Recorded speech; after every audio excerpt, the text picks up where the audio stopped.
This is going to be a video on three great resources that you can use for your Game Guru project or any other project in any other engine such as Unity or Unreal.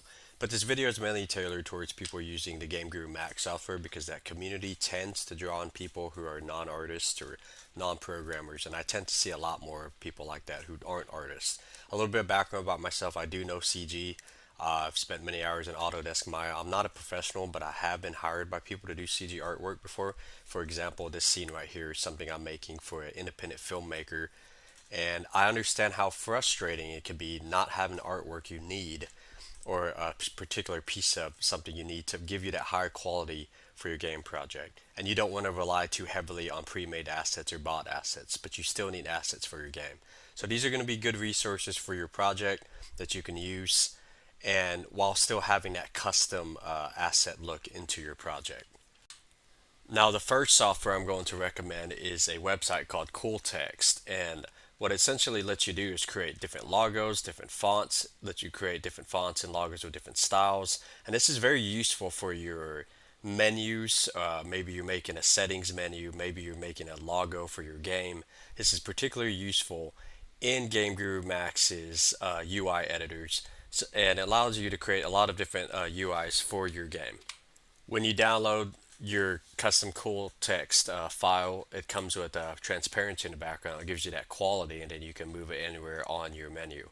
I was never a good fan, a pretty big fan on Game Guru Max's pre-built texts, any of their text editors. So I mainly use this in almost all of my Game Guru games, any of the projects that I make, as well as any other projects I make in Unreal Engine.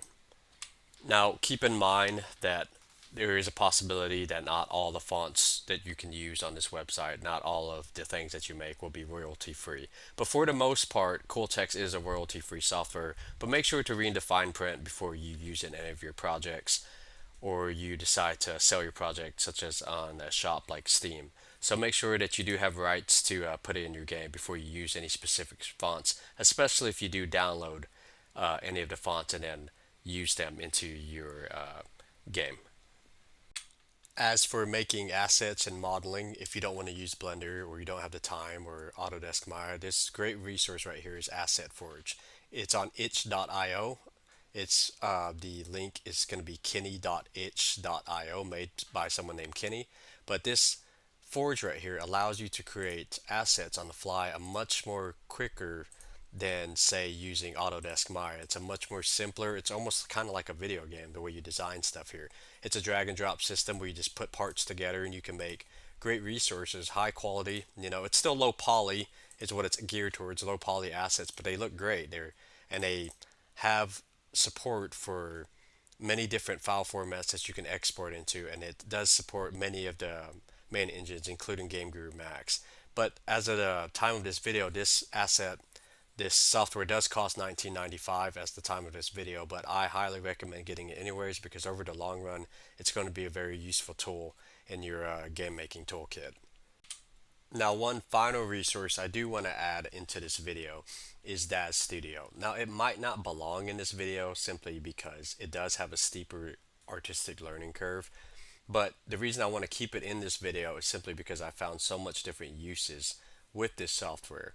I mainly like to use it to render character busts, character portraits, backgrounds for menus, but I found so many different uses for it that I feel that it'd be useful to you to talk about with you in case you do decide to use it. You may have already heard of this software. It does tend to have a steeper learning curve, but I'll show you just why I use it. Now, basically what the software lets you do is create highly rendered scenes like this right here with this character I'm making. And essentially, I like to use this for my menus, splash screens especially, or maybe I'm designing a character for my game that looks similar to what I'm going to be using in Daz Studio, and I like to have that higher res, higher quality rendered look with the character bus or character portrait, and I like to use Daz Studio for those things. My main use for it is I like to use it for my screens. For example, right here in this loading screen. It does require some time to learn, and a lot of the assets for sale on the Daz Studio website do cost. They do have a price, but the software does come with free assets. It does come with pre-built lighting, pre-built scenes that allows you to get up to par. That way, you can start right ahead rendering scenes for yourself. But it is a good useful resource to know about if you haven't heard of it, and I like to use it in a lot of my projects. It's really particularly useful if you're doing like visual novel storytelling or you're doing static images storytelling. I do like to design characters with it. It also gives me concept designs for characters I'm making for games. Obviously, that's not going to be tailored towards beginners as much, but it does still allow you, if you're going to do like visual novel storytelling, since a lot of the artwork doesn't require you to make it, it's just allows you're just required to render a scene with the artwork that's already in Daz Studio. It can be a great resource for that. But those are essentially three resources that you can use as a non-artist. You don't have to create, for the most part, you don't have to create the assets from scratch.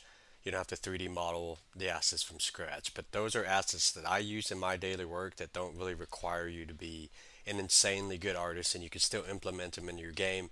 And it gives you that higher quality and fidelity that makes your projects stand out from just a normal run of the mill vanilla looking Game Guru Max game or Game Guru game. So you tend to see a lot of those vanilla looking games in software like Game Guru and Game Guru Max, but especially Game Guru. And I like to use these things to give me that edge, I guess you could say, to make your project stand out a little bit more and give you more of that unique look to it. But I hope you find this video useful and you use some of the resources that I have here, and I'll have the links in the description so that you can go to any of these websites.